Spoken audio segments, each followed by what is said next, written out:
আসসালামু আলাইকুম। মারিয়ামস খান কিচেনে আপনাদের স্বাগত।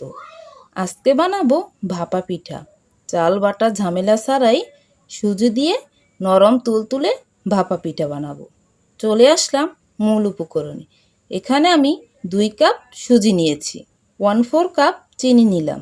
মিষ্টিটা আপনাদের স্বাদ অনুযায়ী দিবেন। দিয়ে দিব 2 ফালি লেবুর রস। এখানে আপনারা টক দই ব্যবহার করলে লেবুর রস লাগবে না। ভালো করে শুকনো উপকরণগুলো মিশিয়ে নিব। পরিমাণ মতো লবণ দিয়ে দিলাম। এবার আমি দুধ দিয়ে ব্যাটারটা তৈরি করে নিব। এখানে আমি টক দই ব্যবহার করছি না, সেজন্য লেবুর রস আর দুধ দিয়ে দিলাম।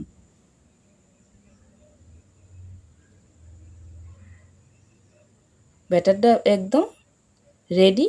এটা বেশি পাতলাও হবে না, ঘনও হবে না। এটা আমি 10 মিনিট ঢেকে রাখবো। চলে আসলাম পুর তৈরির জন্য। এখানে 1/4 কাপ চিনি দিয়ে দিলাম, একটুখানি পানি দিয়ে দিয়েছি। আপনারা চাইলে গুড়ও ব্যবহার করতে পারবেন। একটা ক্যারামেল তৈরি করে নিলাম, দিয়ে দিলাম নারকেল কোড়া।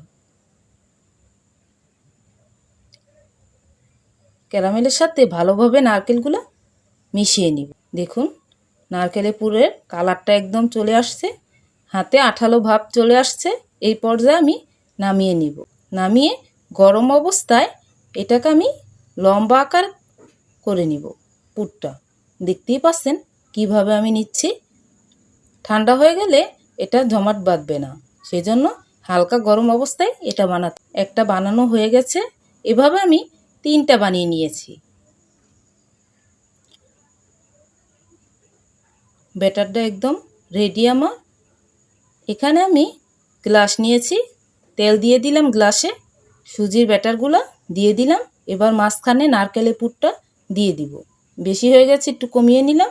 এভাবে আমি গ্লাস 3টাই নিয়েছি। আমার এক সাইজে গ্লাস ছিল না, সেজন্য ছোট বড় নিয়েছি, এতে কোনো সমস্যা নাই।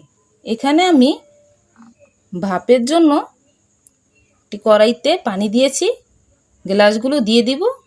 আধা ঘন্টা ভাপিয়ে দিয়েছি। পিঠাগুলো আমার হয়ে গেছে।